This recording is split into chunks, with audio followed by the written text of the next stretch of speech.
A single river carries 1/5 the fresh water flowing on Earth. Spilling over half of South America, its 1,000 tributaries have lured Jacques Cousteau into an expedition more complicated than any he has made before. With a unique armada of modern equipment, he will penetrate the largest liquid kingdom on land, the Amazon rainforest.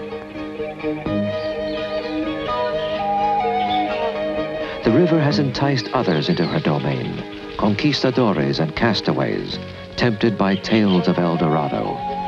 On venturing into the jungle that defeated these explorers, the Cousteau men will discover the real Amazon treasure, life in all its dazzling variety. Thousands of the insects, birds, and plants known to man, thousands more unnamed, unknown.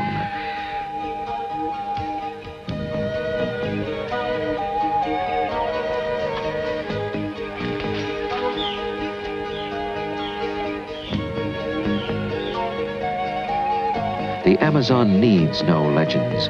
Its truths are living legends. The riches that fill the needs of some creatures feed the obsessions of others.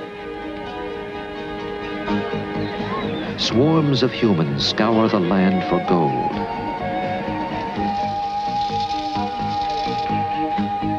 They plunder the forest for quick profit, edging out ancient Indian cultures that survived until now by making peace with nature.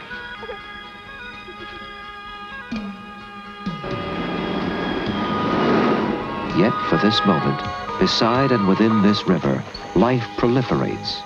Primitive species outlast the millennia, sustained by water, warmth, and their own bewildering array.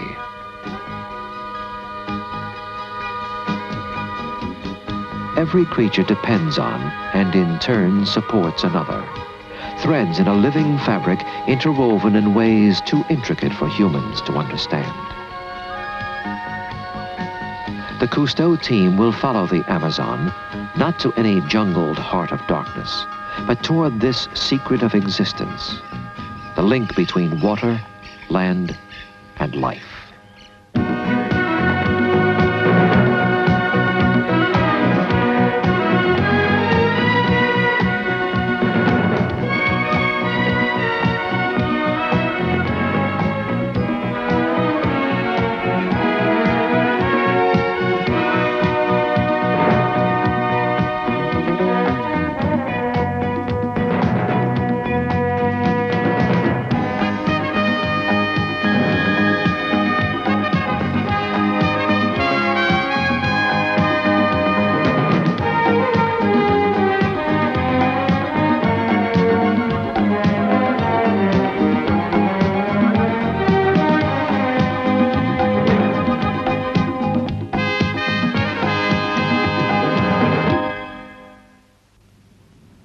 Before dawn on March 28th, sun, moon, and earth align to exert their greatest pull on tides. Each year, these forces draw notorious waves from the Atlantic and send them hurtling toward the Amazon River.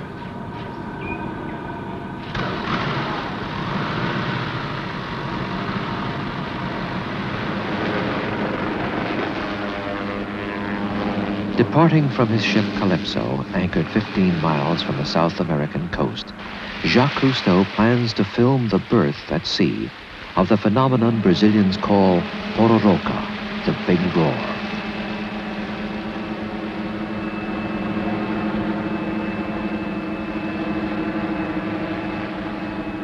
When an extremely high tide hits certain shallow, sloping river bottoms, it rears up into a massive wave, a tidal bore that carries the incoming water upstream. The waves snap into geometric designs as they bound off the banks back into the sea. Until now, no one knew the pororoca forms so far at sea. Here, where the Amazon pours 5 billion tons of silt each year, the wave takes shape by crashing against the shallows the river has built miles into the Atlantic. The curling surf rises 8 feet before slamming against the banks. With a deafening roar, the frenzied waves smash at the earth. The tidal bore has actually modified a portion of the Brazilian coastline.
A settler tells Cousteau he was forced to move his home from the fuming waves.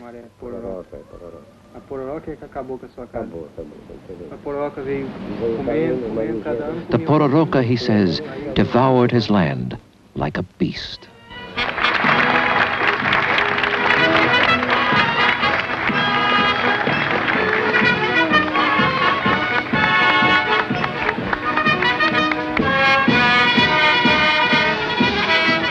The Brazilian Navy celebrates the installation of Calypso's new figurehead. Newsmen and national officials offer their best wishes before the men depart.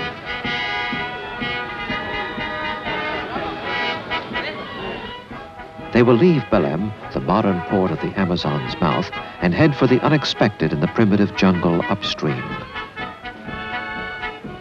Mestre Davi, a Brazilian sculptor, checks the 6-foot work he has created for Cousteau. Riverfolk believe the figurehead they call a carranca wards off evil on the difficult voyage ahead.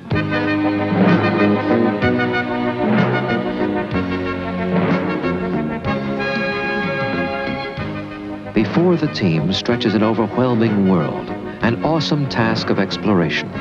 They will sail Earth's largest river, its volume surpassing the combined flow of the next 8 greatest rivers of the planet. Its width will sometimes stretch for miles, its bottom plummet as far as free divers have descended in the sea. Cousteau's plan is an ambitious one. He will not only navigate the river, but evaluate it, studying water and animals, time and again boarding his helicopter to scrutinize the relation between liquid and life in this endless water forest.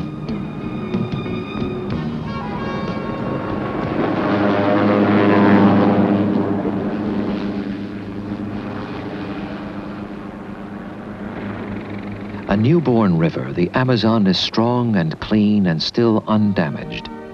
It nurtures a forest twice the size of any other river basin. Half the world's bird species fly above mahogany, cedar, and cinnamon trees.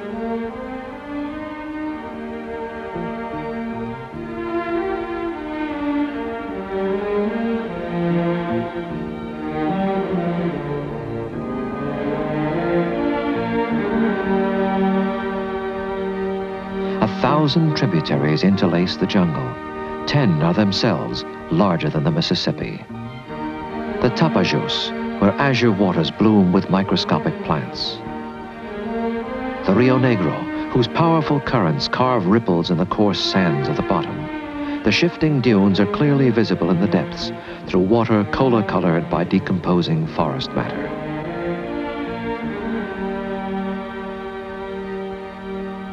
A mighty river itself, the Negro nearly doubles the size of the Amazon when the clashing hues of their waters meet. An eternal supply of the essence of life, water cycles from tree to cloud to tributary. The river Spanish explorers call the Sweetwater Sea drains enough water to fill Lake Ontario in 3 hours. Drawn from a basin almost as large as the continental United States. The plenteous liquids are supplied by raging storms that last 5 minutes.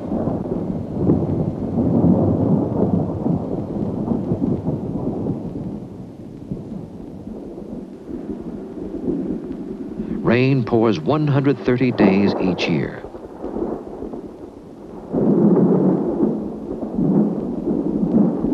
Enormous quantities of Atlantic seawater are vaporized by the equatorial sun. Trade winds blow the clouds westward, where they condense over jungle foliage and unloose a deluge.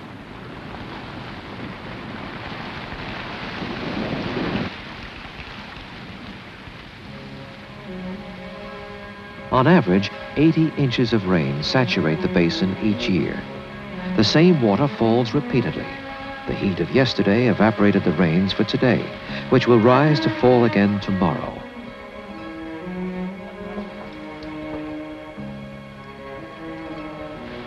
Rain is the Amazon's vertical river.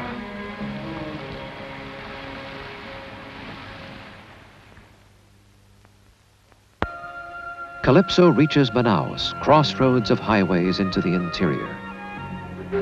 Here the team will disperse.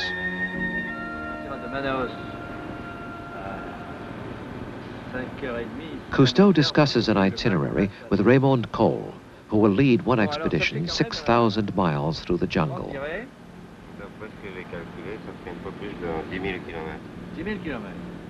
Two essentials are emphasized: pack snake serum and check water quality when crossing each tributary.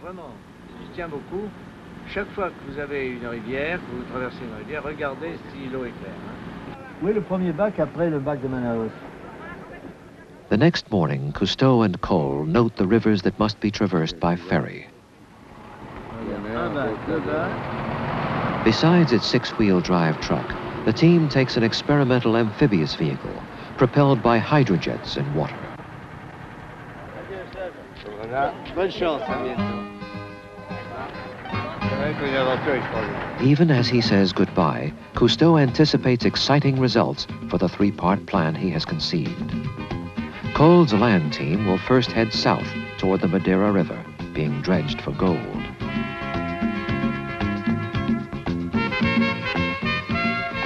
Calypso will sail as far inland as possible, gathering continuous data on water and animals along the Amazon itself. Mission headquarters. The ship is outfitted with a satellite hookup, which Cousteau will use to contact inland teams.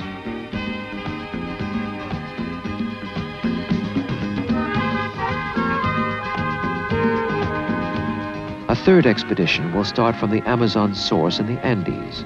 Led by Cousteau's son Jean-Michel, they will then follow the headwaters, meeting poachers and crossing Indian territory to join Calypso at Iquitos. Together, the three teams will complete a baseline study of the Amazon's full 4,000-mile course.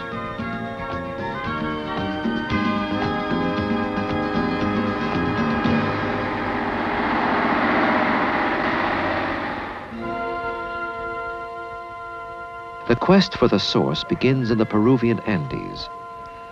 Before starting their two-day climb, Jean-Michel's team sets up camp on a mountain terrace 2,000 feet higher than Mont Blanc, the highest peak of the Alps in Europe. By morning, their tents will have frozen solid. Among the craggy caves where Incas believe their forefathers emerged, the thin air nears polar temperatures.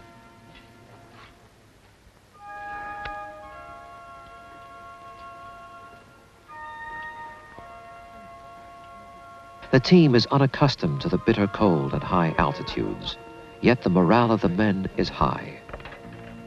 Their goal, the summit of Mount Mismi, the Amazon's farthest source. Some experts say the Andes, formed when geological plates collided, once trapped South American waters in an inland sea. As the eastern coast eroded, the sea eventually flowed toward the Atlantic, forming the Amazon. The Andes still buckle and break. Loose boulders rolling out under the men's weight make the path treacherous.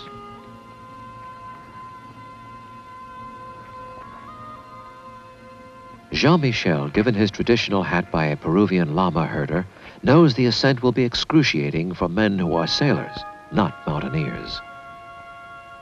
Our 20-pound backpacks are crushing. We walk 10 minutes, then rest 5, perspiring, gasping up the oxygen-thin air.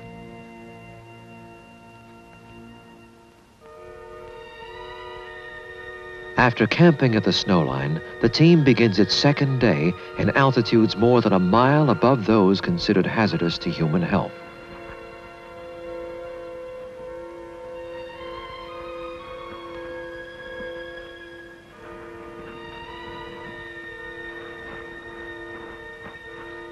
None of the men suffer soroche, dizziness and headache that signal mountain sickness and can be fatal. But there are other difficulties.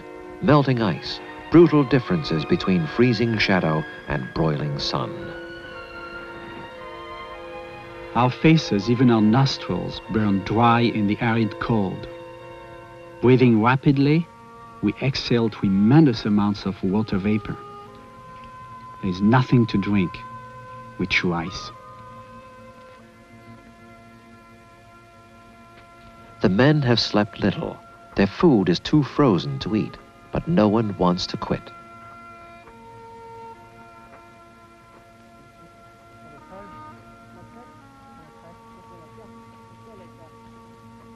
At last, the summit appears within reach. The third expedition to climb Mismi in modern times. The men know that Incas somehow tread here in ancient eras. Recent explorers found a golden statue at the crest, left by Indians who may have sensed the mountain's significance for life below.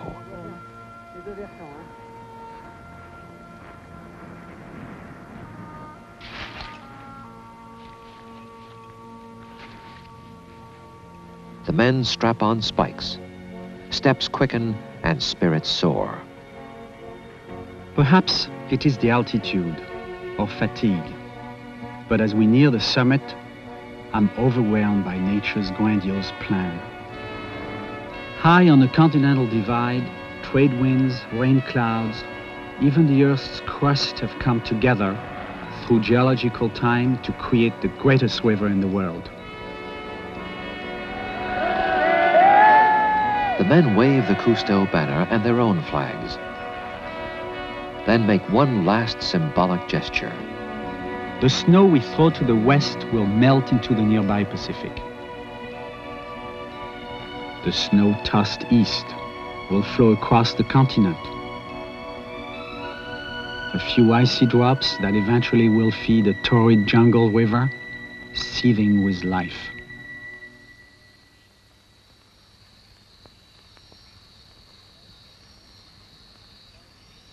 Thousands of miles inland, the jungle has absorbed the liquid it needs. Water seeps from leaves and returns to the sky in vapors that rise in the advent of dawn.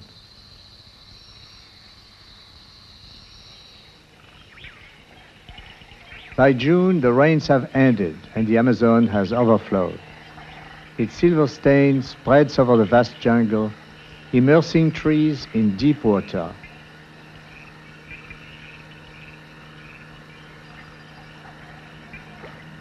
As we near the flooded forest, I am filled with an eerie sense of anticipation. Do even the renowned tales about the Amazon really describe this realm, where seasons are marked not by changing leaves, but by the rise and fall of water, where land animals learn to swim, and fish are said to perch in forest branches, where reality, if all this is true, must come close to dream.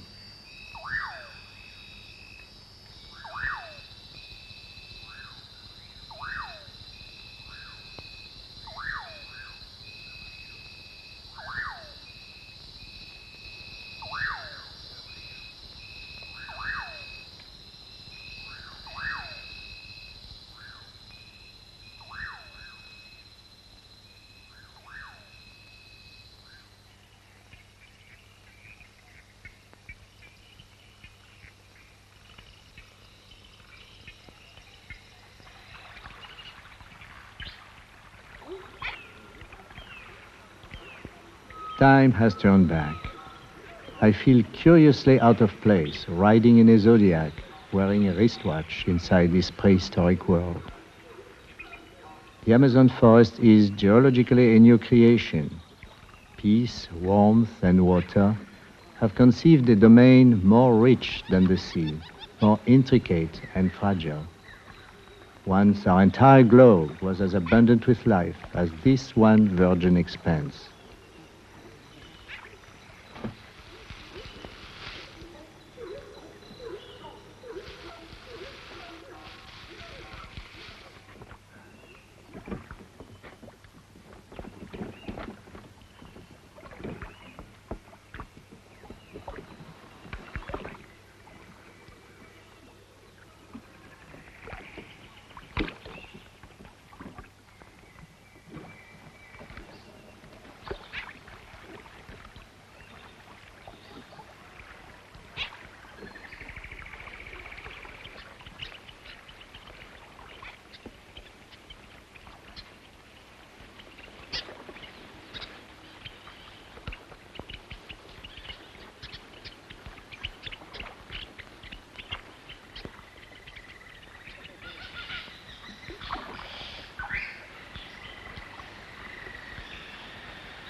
I am aware of my abysmal ignorance as a modern man of the infinite connections between water, plants, and animals that make this jungle possible.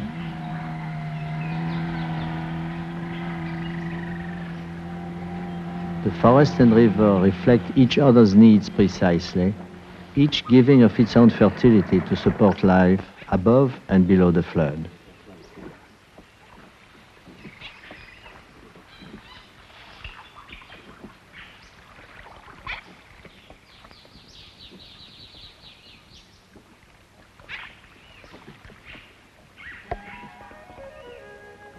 Insects range from sinewy boughs above us. They provide food for fish. The land animals that eat this fish will in turn fertilize the forest.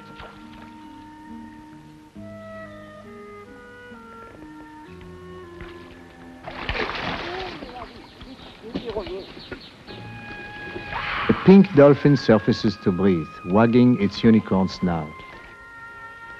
I have seen thousands of dolphins at sea, but this unearthly mammal soars among the treetops. The bizarre creature seems to have escaped evolution, fleeing to the forest, hiding from time.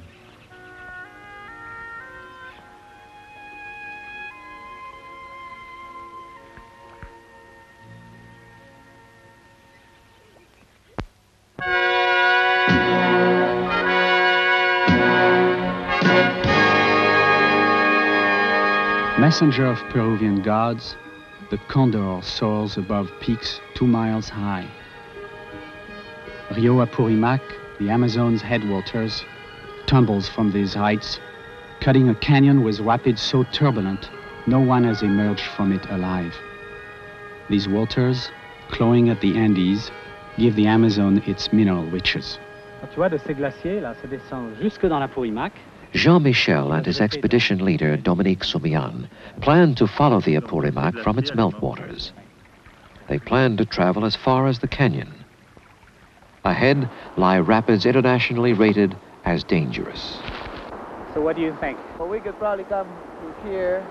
On the left side? Yeah, on the like left this. side. What happens if we go on the right side? Now, if we go too much to the right, now the problem will be if we bounce against the rock and go too much to the right, we'll be trapped between those rocks. And what do we do? No, that would be bad. We have to get out? We'll see what happens there. I don't know once we get there. The tributary is riddled with stretches like these, whirlpools, hidden rocks. The men are ready.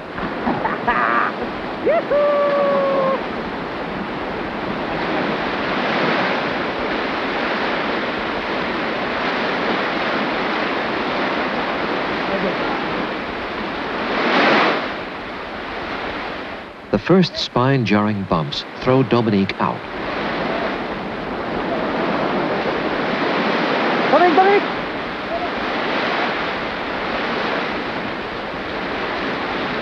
On the impact of the rocks, he loses his grip on the raft.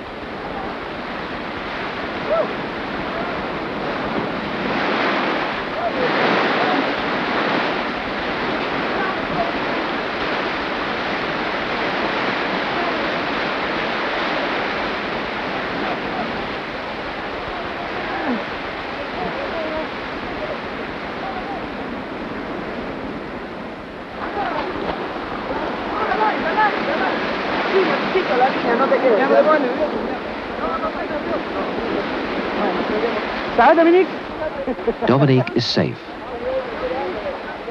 Underwater 20 seconds, he judged it as a full minute. It seemed an eternity. Twice, he says, he surfaced, but came up under the raft. He had to hold just one breath of thin, high-altitude air. The men have reached their destination. Ahead lies the deadly canyon. Nearby, a thermal spring bubbles from deep within the mountain's volcanic interior. Weary from effort and expended adrenaline, the team sinks into the warmth of the waters and their own success.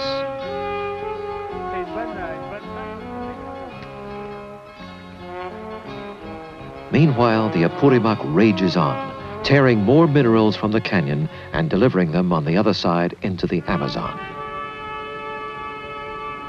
Heavy with the mineral plunder, the Amazon hoards its riches when it meets the Rio Negro. The largest river and its largest tributary converge, but do not mix.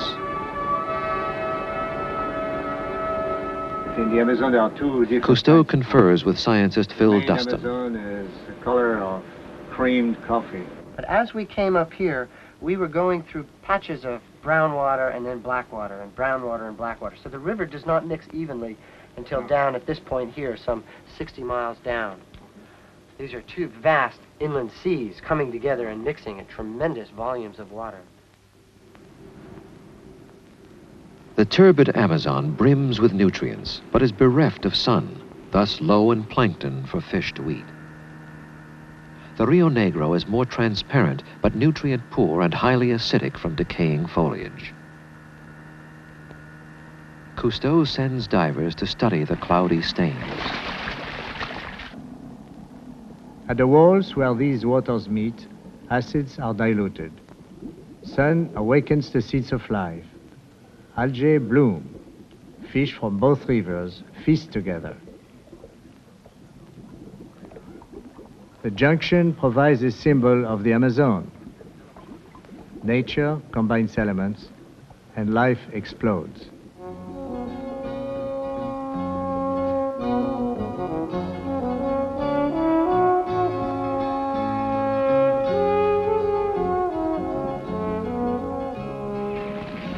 Many of the Amazon's fish species, more numerous than those in the Atlantic, are undiscovered or dimly understood. Bioacoustician Dr. René Busnel joins the expedition.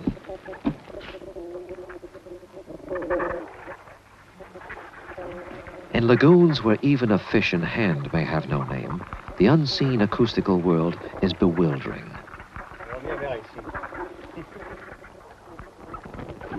Calypso sound engineer Yves Zlotnica records fish.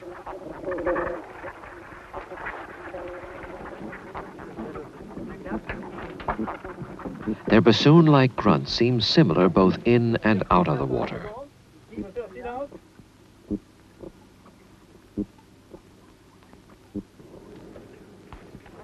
The sounds of the river remind me of a jungle dawn.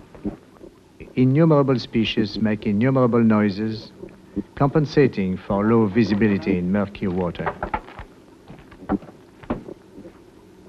The unidentifiable groans do not satisfy our curiosity. They tantalize it.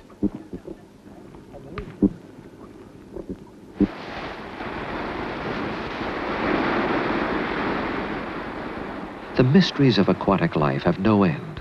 They may have an apex. Little is known about fish migrations, but one fact is undeniable. They are spectacular. Aroused by the rise and fall of floods, schools race through the river. They may speed toward food supplies or spawning grounds. Whatever the quest, millions join. A movable feast, one migration is known as Piracema, the ascent. When floods begin to drop, fish swarm from jungle tributaries and press upstream in the Amazon to breed. When the rains begin, they will retrace their long journeys to the forest and the new flood.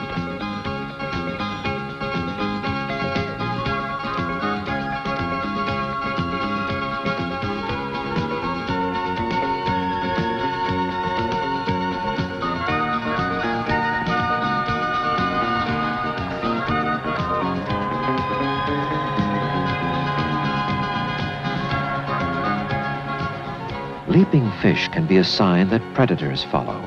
The fish jump from the jaws of one carnivore into the nets of another. Protein malnutrition is non-existent even among the poorest inhabitants living along this river. One species feeds another.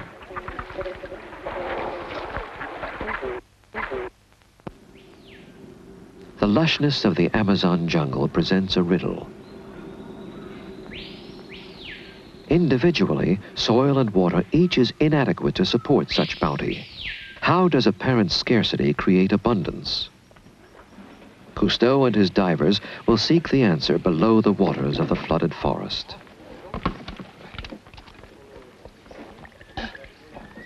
We have sailed a river whose cloudy, sunless waters grow little plant food. We have sampled tributaries so acidic that peasants call them rivers of hunger. The forest floor erodes.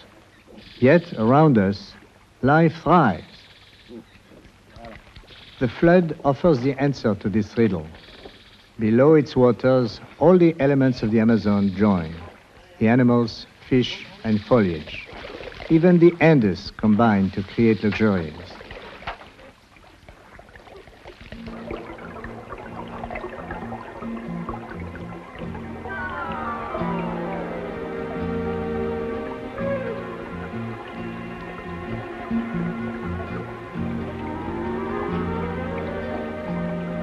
The water is less murky than any we've filmed in the Amazon. As the flood advances, plants filter out muds.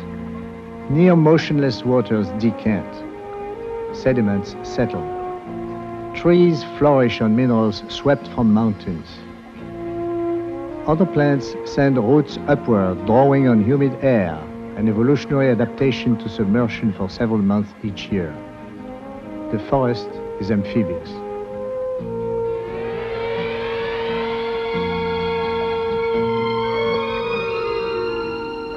The sunken world seems bottomless.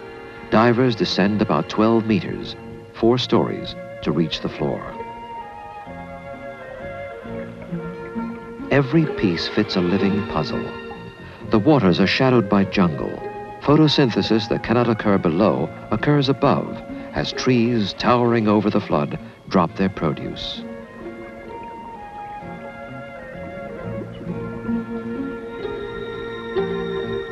Fish feed on the harvest, storing fat for the dry season. Sediments absorb the acids of decaying vines. The waters, chemically neutral and filled with plant food, will flow back to enrich the river when the flood recedes.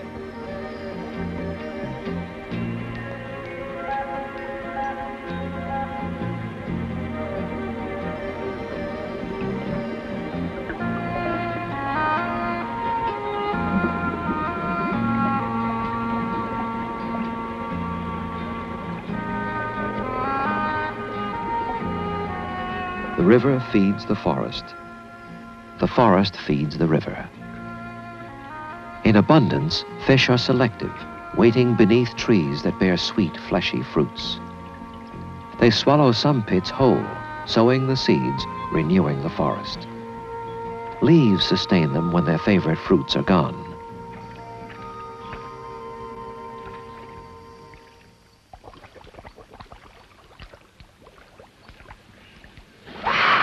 The telltale sigh.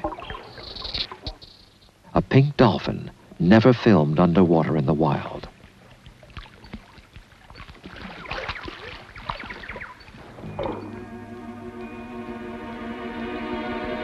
The animal seems an illusion. twisting with magical flexibility.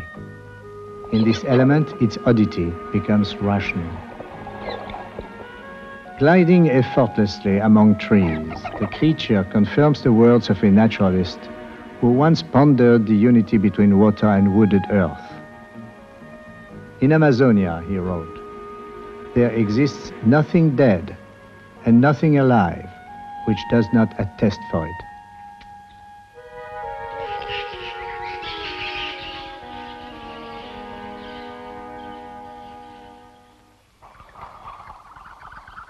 Dusk falls. Fish retreat to the flooded forest to hide from nocturnal predators.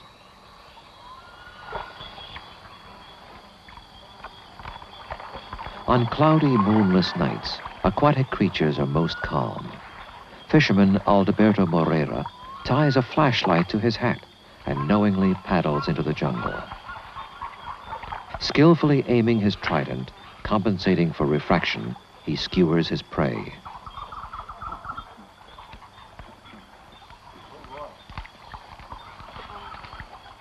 Alberto talks with the Cousteau land team. Each year, he claims, he catches 10 tons of fish with his trident, another 5 with hook and line. He names the species.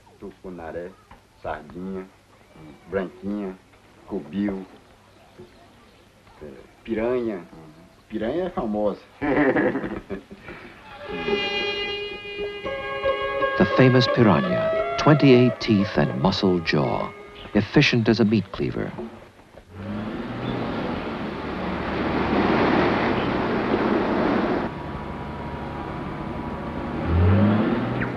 Cole directs the amphibious truck into the forest.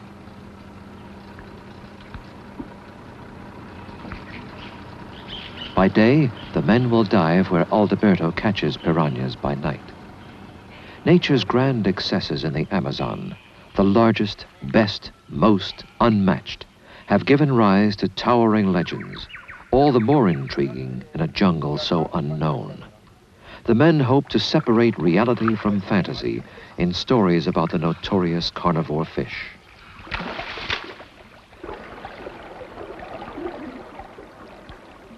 Xavier Desmier and Louis Plezlin take advantage of their dive to check the truck. The vehicle accommodates 9 people and reaches speeds of 7 miles an hour in water.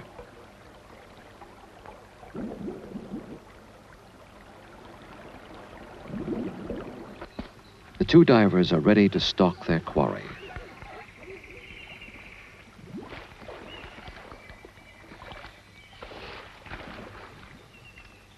Myths of piranhas are known worldwide. Even serious texts speak of an entire army devoured while fording a river, of piranhas that attacked one man and left his skeleton neatly clothed. Sober facts are fewer. Of 20 known species, 5 eat meat. Swimming in placid, shallow waters, piranhas are most aggressive when water is low and food is scarce.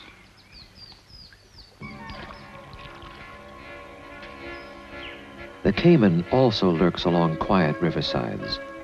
The reptile eats mammals, waterfowl, and only occasionally humans.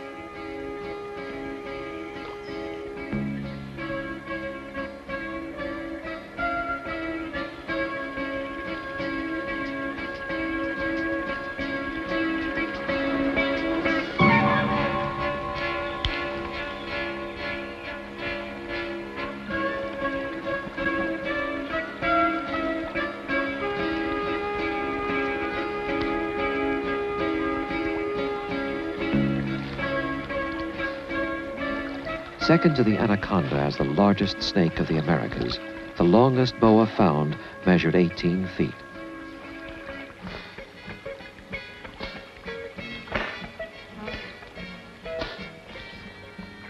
The serpents encoil their prey, then squeeze to the point of suffocation.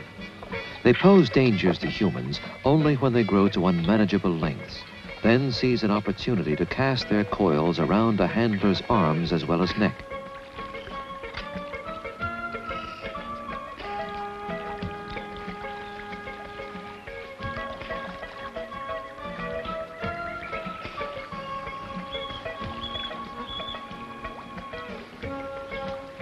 The largest rodent, the capybara, has no den. When threatened, the animal submerges in water. There, it is bitten by piranhas if already wounded.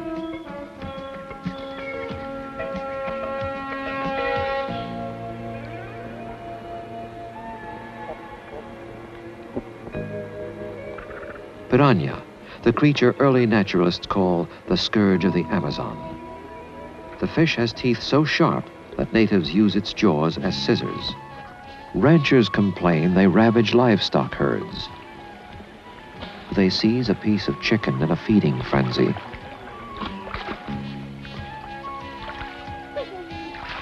Their three-edged teeth, specialized for different foods, clack like castanets.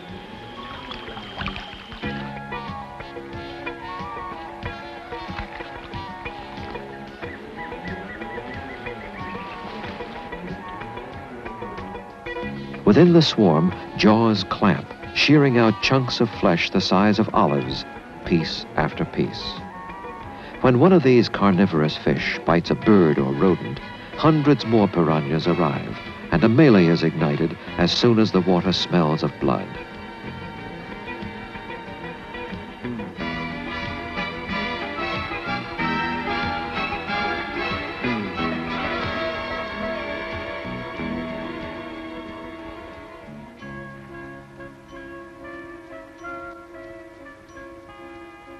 Yet Xavier is not attacked. Settlers also let their children swim in waters where piranhas throng. Who can say why? A final inexplicable. While piranhas didn't bite the human hand that fed them, they bit the hand that filmed them. Freslin bleeds. No horde devours him.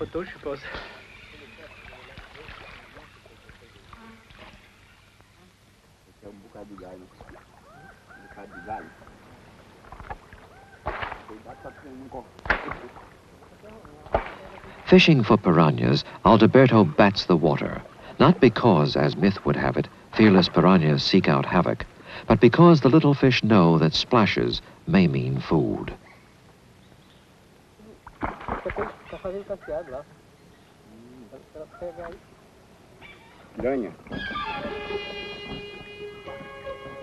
The scourge of the jungle. The piranha is much like the Amazon itself, world-renowned, but very little understood. You know what fascinates me is what you said the other day. In a way, the Amazon forest could be considered as an upside-down coral reef. Oh, yeah. And I think that's a great idea. And actually, the richness of the water in a coral reef is found under the surface. And here it's found above the surface.